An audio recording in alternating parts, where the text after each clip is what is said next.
terkait dengan ketentuan khusus bahan obat, kemudian produk ringan SCP, kemudian terkait narkotika, psikotropika, dan prekursor ya. Oke. Dari sini mungkin kalau ada yang langsung tanyakan, tanyakan aja ya. Nanti kita diskusi langsung. Terus kita lanjut. Nah, untuk sistem manajemen mutu, teman-teman, cakupan persyaratan yang harus dipelajari yang pertama terkait kebijakan mutu yang terdokumentasi dalam artian semua semua itu harus ada standar operasional prosedur atau SOP-nya seperti apa. Kemudian ada juga manajemen yang menunjuk penanggung jawab BPF yaitu apoteker. Kemudian sistem pengendalian perubahan. Jadi harus ada SOP yang mengatur terkait perubahan SOP gitu ya. Terus nanti peran apoteker di BPF memastikan masa berlaku dokumen itu sesuai dengan aturan. Kemudian memastikan dokumen SOP tersedia dokumentasi dan dilaksanakan oleh semua personel di BPF. Kemudian identifikasi kebutuhan pelatihan tentang sistem manajemen mutu. Nah, di BPF sendiri untuk apotekernya harus standby teman-teman. Kita nggak boleh misah, nggak boleh double job. Gitu. Jadi harus setiap hari stay di BPF ya. Kemudian untuk perizinan sama kayak di rumah sakit, kayak di apotek, kita juga butuh SIPA, STR, SIA. Kalau kalau di apotek mah SIA yang namanya. Kalau di BPF itu CDOP. Yang sama, maksudnya kita di OSS semua. Kemudian pemahaman proses bisnis sama pemahaman CDOP itu sendiri. Oke, kita lanjut ke bab selanjutnya.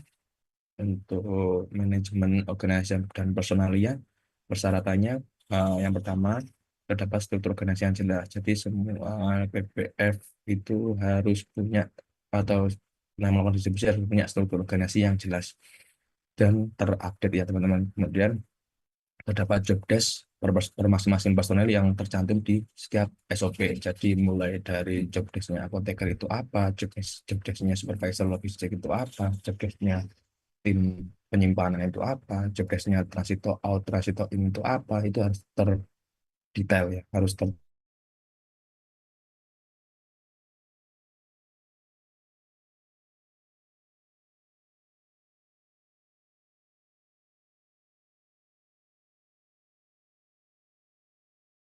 sama, memastikan terdapatnya struktur dan job desk yang jelas untuk semua personel.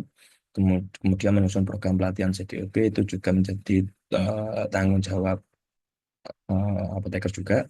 Terus melaksanakan pelatihan CDOB, kemudian menambah pengetahuan update tentang CDOB atau pelatihan yang lainnya.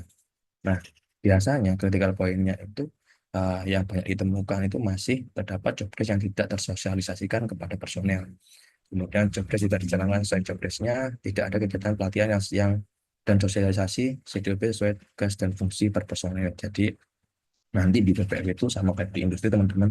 Jadi kalau BPF-nya dalam skala besar, biasanya itu ada tim QA sama QC-nya sendiri. Nah, rata-rata tim QA QC itu diisi oleh teman-teman apoteker juga.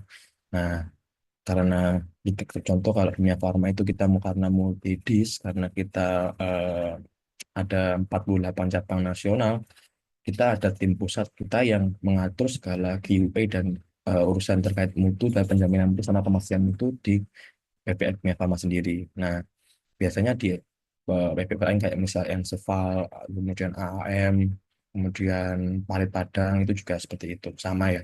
Jadi ada tim QA QC yang membantu kita untuk membuat aturan-aturan atau secara struktural eh, pemastian sama penjaminan mutu. Jadi teman-teman tinggal kayak menjadi apoteker penilai cair di BPF, tinggal memonitoring dan memastikan itu sesuai dengan arahan di CTOB. Itu aja sih ya. Mungkin kita lanjut untuk bangunan peralatan secara secara eh, secara umumnya bahwa dipersyaratkan manajemen mutu obat yang disimpan. Jadi penyimpanan itu harus memenuhi standar, misalkan mulai dari lantai harus epoksi, kemudian suhu penyimpanan yang sesuai, kemudian dipisahkan antara sediaan injeksi sama sediaan tablet, ya, lokasi dan layout sesuai perizinan. Jadi kita harus melakukan mengesahkan layout gudang yang kita gunakan serta alamatnya ke Balai Pom setempat. Kalau di Malang berarti ikutnya itu ke Balai Besar POM Surabaya.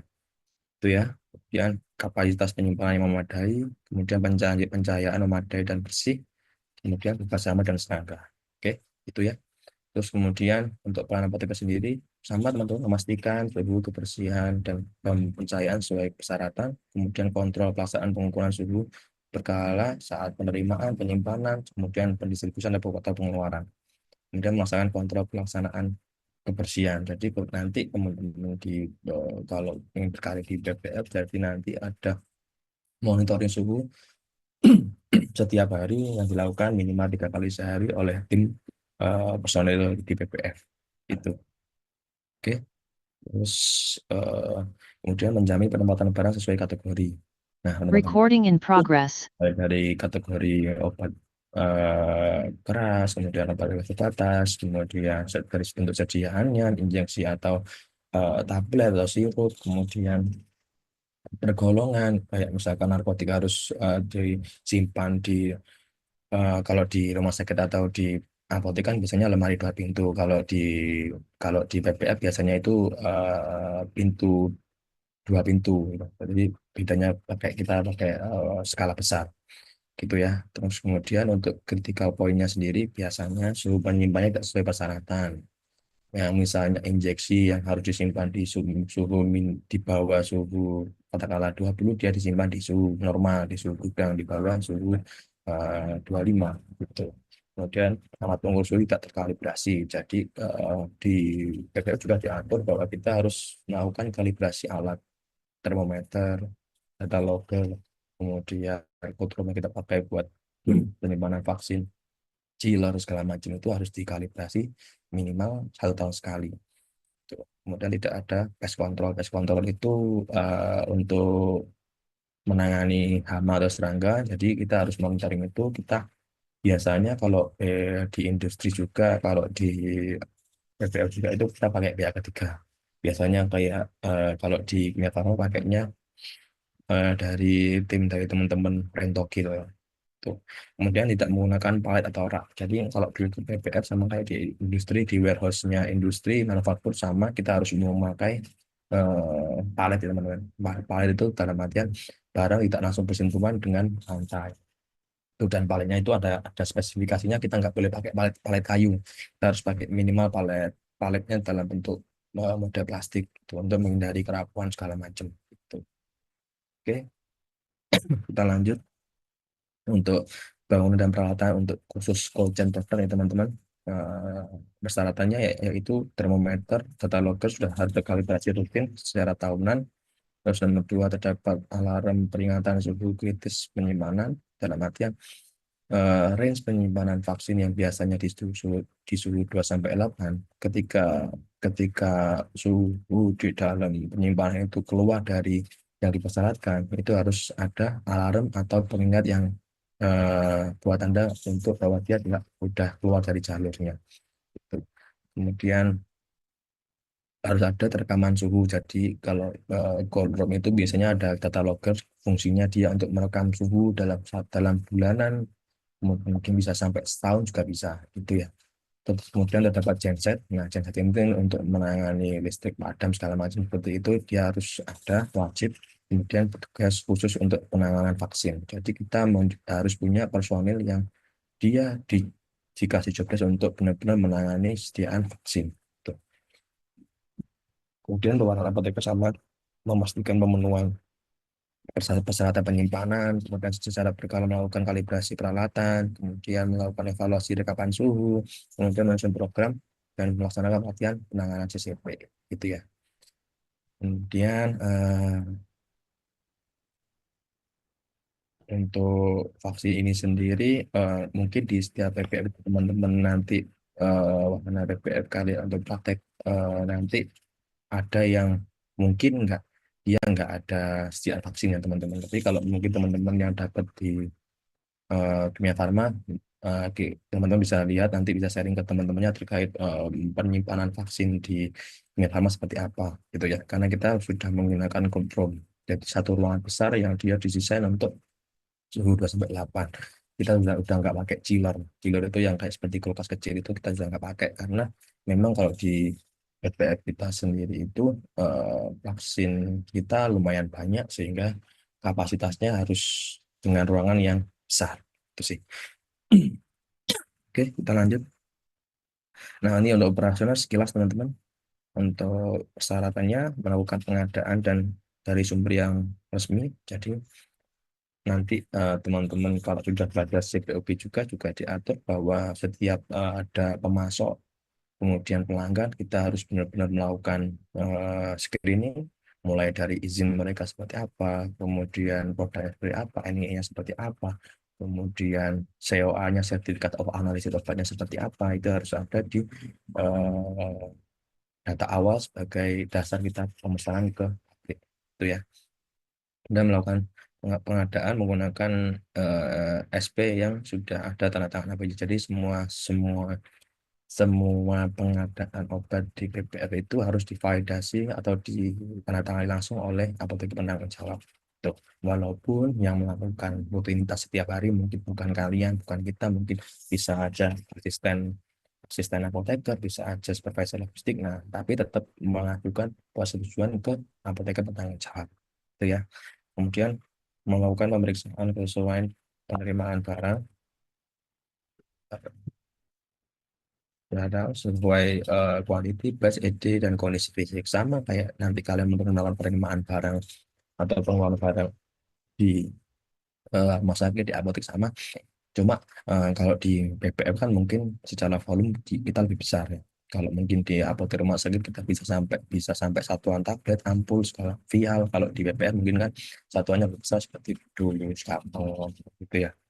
Kemudian penyimpanannya sesuai dengan kategori dan persyaratan suhu.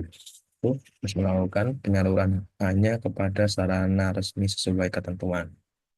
Jadi nanti ada namanya juga terkait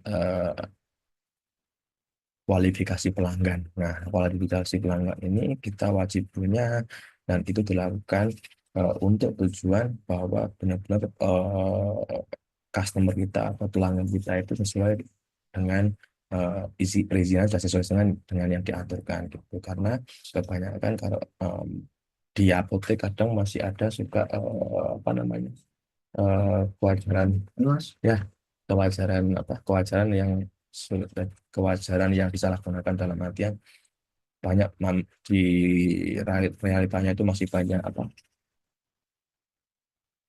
penyalahgunaan obat. Jadi pesannya itu melebihi kualiti pada apotek apotek pesan injeksi dalam jumlah banyak. Nah, itu jadi tanda tanya buat kita, apalagi kalau ada audit rutin dari BPOM, bisa jadi pertanyaan kemana larinya obat ini, apakah dijual lagi ke retail-retail seperti apotek lainnya atau seperti apa, karena di peraturan kalau apotek kemudian klinik rumah sakit itu harus mengambil obat di BPF ya itu. Kemudian untuk peran apoteker sendiri terlibat langsung dalam penyusunan SOP tentang operasional, kemudian melakukan monitoring pelaksanaan SOP dan melakukan melakukan revisi jika diperlukan, kemudian menjamin dokumentasi lengkap terdokumentasi, nah, kemudian melakukan pelatihan secara berkala, kemudian segera merespon jika ada kejadian tidak wajar untuk memastikan tidak adanya pelanggaran yang seperti saya sampaikan tadi. Kemudian untuk ketiga poinnya biasanya yang paling paling sering terjadi adalah respon kita terhadap kejadian tidak wajar terkait dengan surat pesanan yang tidak wajar dalam artian volume pesanannya itu melebihi batas kewajaran. Nah, batas kewajaran itu biasanya ditarik dari histori penjualan, kemudian histori histori penjualannya histori maksudnya histori pengambilan dari customer kita seperti apa, kemudian di sana ada dokter prakteknya kah, ada apakah tempatnya dekat dengan rumah sakit kita sehingga itu menjadi acuan kita untuk membuat keputusan bahwa ini wajar atau tidak wajar gitu. Oke, kita lanjut dulu untuk inspeksi diri. Untuk inspeksi diri sendiri ini seperti audit internal teman-teman. Jadi kita mengaudit BPF kita sendiri dengan tim yang kita kita buat gitu. Biasanya form inspeksi diri ini udah ada di halaman BPOM ya. Jadi tinggal template-nya tinggal download aja. Itu kemudian Persyaratannya terdapat tim inspeksi yang sifatnya independen, jadi cuma internal dari PPK itu sendiri, kemudian melakukan inspeksi diri secara berkala pada semua aspek CDOP. Jadi semua aspek kita bahas dan formnya udah ada di POM, tinggal download, tapi kita nggak perlu buat lagi. Kemudian setiap temuan dilakukan KAPA atau Corrective Preventive Action. Nah, ini nanti kappa itu sama kayak di industri. Nah, model penyelesaian sama juga. Jadi kita buat juga terkait dengan kappa atas temuan-temuan yang dilakukan di audit. Itu ya. Kemudian dilakukan dokumentasi secara lengkap. Jadi diarsipkan selama minimal 3 tahun gitu ya. Dan inspeksi diri ini dilakukan 1 tahun sekali, minimal 1 tahun sekali. Terus untuk peranan apoteker sendiri, yang pertama memastikan adanya tim inspeksi diri terlibat secara aktif dalam menyusun SOP dan dalam pelaksanaan inspeksi diri, melakukan pendampingan terhadap tim inspeksi diri, kemudian memastikan dilaksanakan hasil inspeksi diri. Jadi mungkin untuk critical point-nya itu kadang BPM itu telat melakukan inspeksi diri yang jadi temuan, kemudian tidak melaksanakan hasil rekomendasi atas temuan di inspeksi diri. Nah, misalkan buat kapalnya itu dia nggak buat gitu gitulah. Kemudian konsistensi dalam melaksanakan secara berkala untuk menjaga dan meningkatkan standar JDOP. Dalam artian ketika udah ada temuan tersebut masih ditemukan bahwa eh, hal itu tidak dilakukan secara konsisten. Padahal udah jadi temuan di inspeksi diri sebelumnya seperti itu ya. Oke, kita lanjut untuk penanganan keluhan pengembalian diduga palsu atau recall ya. Pertama, untuk persyaratan kita memiliki SOP untuk penanganan keluhan, pengembalian, kemudian barang diduga palsu, dan recall ya, atau penarikan obat. Kemudian dokumentasi lengkap dari setiap kegiatan penanganan tersebut. Oke. Kemudian untuk penanganan apotekernya sendiri memastikan adanya SOP terkait penanganan keluhan, pengembalian diduga palsu, dan recall. Kemudian melakukan pelaksanaan recall dan temuan obat diduga palsu ke Balai POM setempat. Oke. Terus kebanyakan kalau eh, kelu penanganan keluhan kemudian pengembalian, kalau keluhan sih nggak perlu dilaporkan ke Balai POM. Kemudian pengembalian diduga palsu, kalau pengembalian diduga palsu itu kita belum pernah ada. Jadi eh, mungkin secara skema tetap kita laporkan ke Balai POM karena menyangkut dengan sebenarnya hampir sama kayak recall ya atau penarikan obat. Dimana kalau recall itu dia ada 2 kategori ya, recall mandatory sama voluntary. Dimana kalau mandatory itu recallnya sudah diketahui oleh Balai Besar POM. Tapi kalau recall voluntary sebelum ada pemberitahuan dari Balai POM, produk sudah ditarik mandiri oleh pabrikan atau manufaktur. Itu ya. Oke, lanjut untuk transportasi. eh, Pesertanya menjamin produk tersampaikan ke pelanggan yang memesan dan diterima oleh petugas yang berwenang. Jadi, misalkan ada surat jalan, penerimanya harus sesuai dengan nama yang didaftarkan di kualifikasi pelanggan. Kita juga minta tanda tangan, stempel, kemudian tanggal penerimaan tanggal berapa, kemudian yang menerima siapa, sipanya nomor berapa, itu harus sesuai dengan yang didapatkan di kualifikasi pelanggan. Kemudian menjamin kualitas obat tidak terganggu selama proses pengiriman dan aman dari kehilangan. Nah, untuk yang case ini dalam artian kita harus memastikan bahwa kendaraan yang kita gunakan itu memenuhi persyaratan, seperti misalkan kita harus menggunakan kendaraan yang tertutup, nggak boleh kendaraan yang terbuka dalam artian kalau misalkan pakai truk berarti nggak boleh pakai truk yang dia terbuka, harus tertutup, nggak boleh pakai terpal, kemudian harus dalam box seperti itu ya. Kemudian jika menggunakan ekspedisi transportasi pihak ketiga harus ada dokumentasi kontrak dan paham penanganan produk. Jadi kalau kita menggunakan ekspedisi pihak ketiga untuk rekanan pengiriman atau pendistribusian barang, kita harus memiliki perjanjian kerjasama yang sesuai dengan persyaratan yang di CTOB. Jadi mulai dari nanti dia tempat transit punya seperti apa, harus punya seperti apa, itu sudah harus disesuaikan di PKS-nya atau perjanjian kerjasama. Nah, Bank Apoteker biasanya memastikan ada SOP pengiriman dan dilaksanakan sesuai SOP. Kemudian memiliki spesimen tanda tangan untuk memastikan validasi penerimaan. melakukan pelatihan pengiriman, kemudian melakukan dokumentasi bukti pengiriman. Oke. Nah, ke, untuk kritikal poinnya itu yang paling sering ditanyakan adalah melakukan pengiriman sesuai alamat pemesanan. Jadi, misalkan kalian di surat jalan nanti untuk setiap kali pengiriman itu harus sesuai dengan alamat apotek. Nah, kalau misalkan ada perubahan alamat apotek, berarti semua dokumen harus disesuaikan dengan yang baru. Jadi kita harus harus apa? Monitoring itu harus melakukan monitoring. Biasanya kalau di dunia farma melakukan monitoring satu tahun sekali. Apakah dia alamatnya ganti, atau apakah dia apoteknya udah apa namanya eh, fasilitas kesehatannya itu dia kan penerimanya ganti. Nah itu harus harus disesuaikan, gitu ya. Dalam artian yang didaftarkan sebagai penanggung jawab di outlet atau di fasilitas kesehatan, itu ya. Terus kita lanjut untuk kontrak sarana transportasi atau hantaran. Ini hampir sama, cuma untuk persyaratannya SOP harus ada, kemudian penerima kontrak wajib mengembalikan obat apabila rusak dalam perjalanan, kemudian bila terjadi kehilangan dalam perjalanan wajib melaporkan kepada pihak berwajib dan pemberi kontrak yang melakukan audit kepada hantaran. Peran apoteker sama memastikan adanya SOP, memberikan pelatihan penanganan produk kepada tim pengiriman, kemudian terlibat langsung dalam penyusunan kontrak. Oke, kita lanjut untuk dokumentasi, di mana setiap kegiatan yang ada di BBF itu harus didokumentasikan semua ya. Nah, mulai dari membuat dokumentasi lengkap terkait dengan struktur organisasi, job desk, SOP, kegiatan transaksi seperti apa, pengadaan seperti apa, penyimpanan, kemudian penjualan, pengiriman barang, investasi diri, dokumen kontrak, penanganan permasalahan, pelatihan itu harus semua terdokumentasi. Oke, misalkan kalau pengadaan kita harus punya arsip untuk setiap pengadaan, misalkan untuk penjualan kita harus punya dengan secara asli dan harus didokumentasikan minimal 3 tahun. Kemudian juga sesuai dengan persyaratan bahwa misalkan narkotika itu hanya boleh satu SPN 9 itu minimal 3 rangkap untuk satu produk dan satu bahan aktif, tidak boleh dua bahan aktif, kemudian tidak boleh dua kekuatan kalau itu narkotika.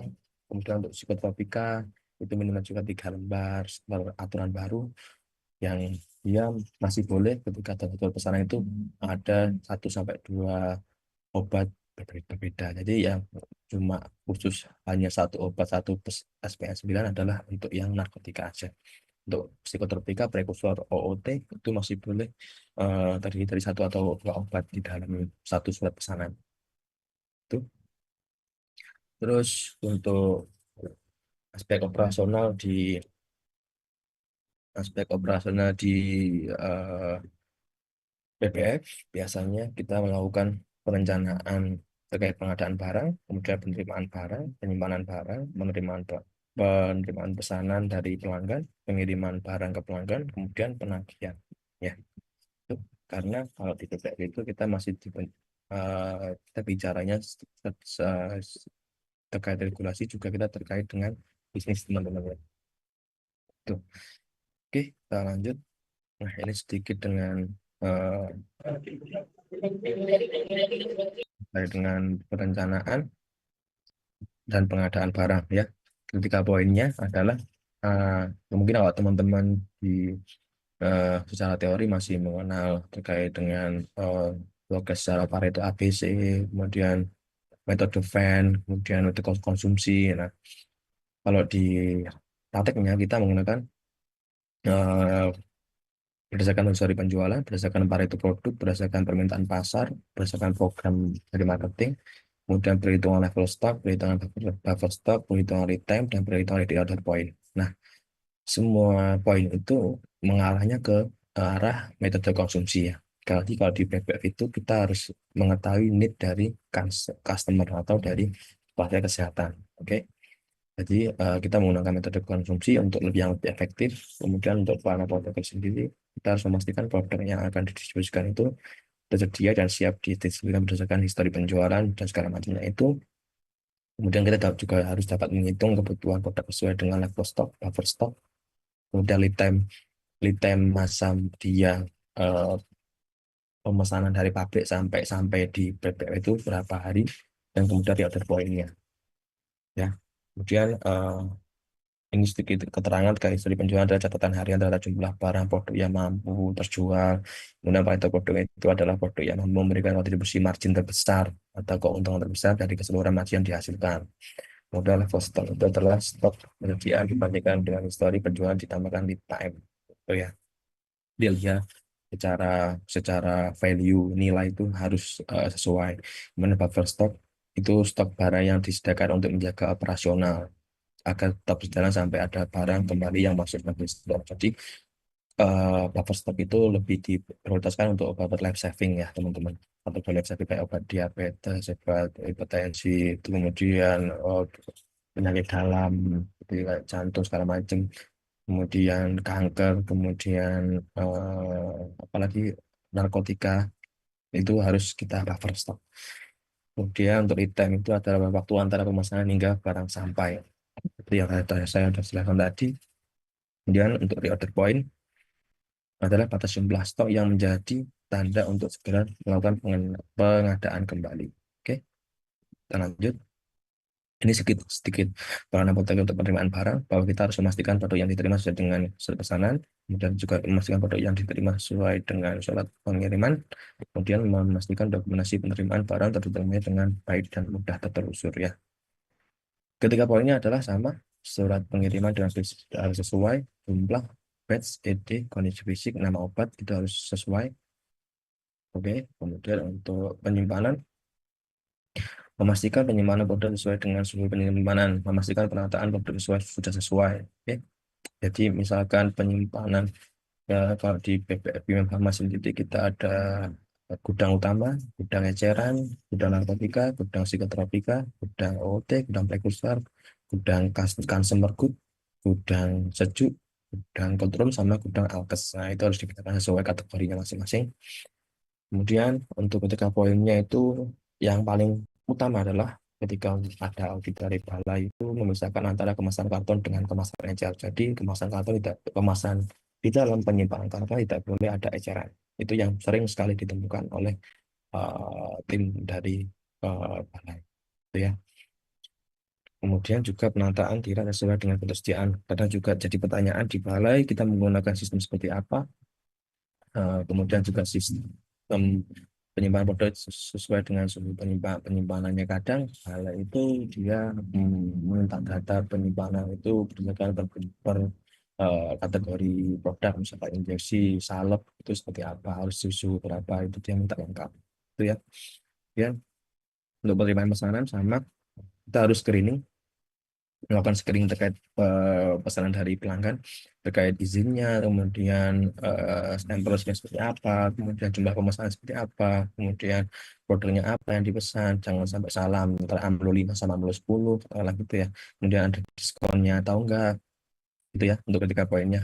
Kalau untuk peran apotekernya sama, memastikan kelengkapan surat pesanan itu sesuai, kemudian memastikan surat pesanan yang sudah sesuai dengan produk yang dipesan. Itu.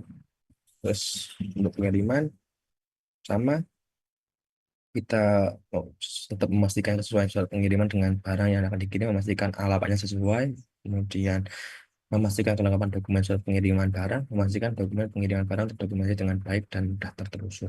Oke, oke, terus lanjut. Nah, nanti teman-teman yang akan berkarir, ingin berkarir industri di BPF, mungkin ini ada sedikit tips dari kita terkait eh, profesi sejawat apoteker ya, mulai dari leadership ya. Jadi kita harus mulai terbiasa memimpin tim, kemudian mengambil keputusan, kemudian membagi tugas dan problem solver ya.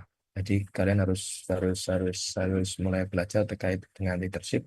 Kemudian kita juga diajari juga nanti terkait dengan entrepreneur. Jadi teman-teman tetap memenuhi regulasi itu, tetap memenuhi regulasi sesuai dengan aturannya, tapi tetap melaksanakan fungsi bisnis karena apoteker ini kan mestinya kebanyakan kita juga dituntut untuk ngerti bisnis seperti apa. Mungkin kalau teman-teman di industri, teman-teman di rumah sakit agak nggak kena terkait entrepreneurship karena memang memang bukan bagian pemasaran, tapi kalau teman-teman di PPF, teman-teman di mungkin di klinik, kalau rumah sakit kan besar ya, kalau klinik punya apotek itu mungkin lebih kena terkait entrepreneurship. Jadi kita harus banyak menimang-nimang, banyak berkolaborasi dengan banyak profesi lain seperti tim marketing, tim sales, tim pabrik, tim pengadaan seperti itu. Jadi kita sering dibenturkan dengan berbagai masalah yang nanti membiasakan kalian bisa memutuskan suatu eh, masalah ya.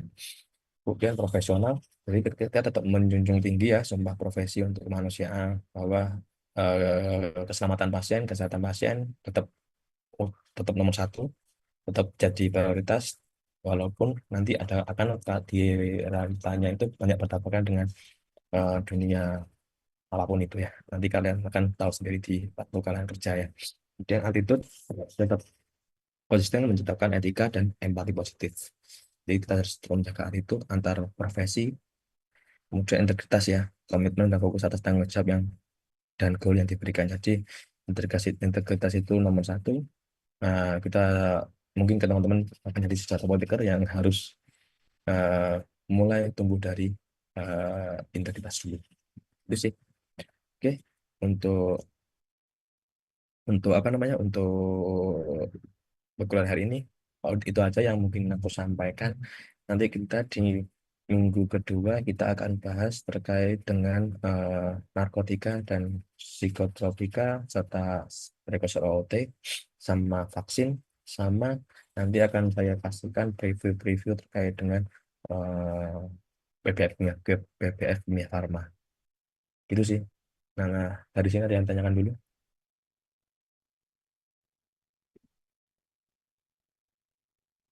Kalau yang ditanyakan monggo ya, nggak apa-apa.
Ada yang tanyakan? Kalau masih bingung informasi apa, boleh disampaikan aja nanti kita bahas bareng. Aku tunggu 5 menit ya. Kalau nggak ada nggak apa, kita akhirnya kita ketemu di minggu kedua untuk bahasan selanjutnya.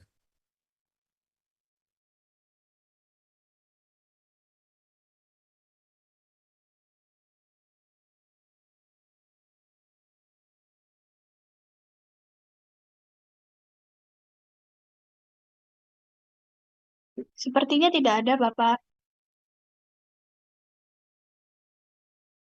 Nggak ada ya. Oke. Nanti materinya bisa kalau kalian mau minta bisa aku share ke Mbak siapa tadi ya untuk materi awal ini mungkin untuk bahasan minggu kedua. Karena dari angkatan kalian kan ada yang nggak kena di PPF ya nanti ya. Ada yang nggak BKPA di PPF atau semua dari 120 orang ini BKPA di PPF. Semuanya di PBF, Bapak. 120 ini? Oh, ya ya. Bentar. Iya, Bapak. Nanti Sebelum, dibagi begitu, Bapak. oh, sebelumnya kan nggak semua kan? Nggak, iya, ya nggak baik. Sebelumnya kan nggak ya? Nggak semua ya? Setahu saya kok nggak ya? Dan ada yang nggak dapat TP, ada yang nggak dapat industri, maksudnya dibagi wahananya. Tapi kok sekarang baru tahu 120 semua dapat TPF. Ya nggak apa sih. Keren, keren, keren. Oke, semoga nanti kalau yang di Kimia Farma bisa ketemu sama saya ya. Nanti untuk perkuliahan yang kedua kita mungkin minggu depan kali ya Mbak ya. di atau kalian hari Selasa ada kuliah nggak? Sepertinya hari Selasa ada kuliah, Bapak, cuman belum tahu lagi. Oke, nanti kalau kalau kalian eh, Selasa bisa sore atau malam, kita via Zoom aja ya, biar nggak terlalu lama. Iya, baik, Bapak. Oke, ya udah. Maaf untuk perkenalan minggu kemarin yang harusnya jadwalkan minggu kemarin kita aku yang nggak bisa ya. Maaf baru hari ini, maaf mengganggu waktu libur kalian. Semoga diberi terus semangat untuk profesi apoteker ya. Kan belum belum masih matrikulasi semua kan, masih belum apa? Masih belum PKPA kan. Iya, tetap semangat. 1 tahun itu cepat. Jadi harus bareng-bareng, harus kompak, saling membantu. Ya, nggak boleh individual lah intinya kalau profesi apoteker. Ya, oke. Kalau gitu, kalau nggak ada yang tanyakan, nanti kalau ada yang tanyakan bisa kontak ke mejanya aja, nggak apa-apa. Biar disampaikan ke saya, nanti kita bahas di pertemuan kedua. Eh, Sekian saya akhiri. Assalamualaikum warahmatullahi wabarakatuh. Waalaikumsalam warahmatullahi wabarakatuh. Terima kasih, Terima Bapak. kasih, Pak. Terima kasih Bapak. Terima Terima kasih. kasih, Bapak. Terima kasih. Terima kasih Bapak. Record.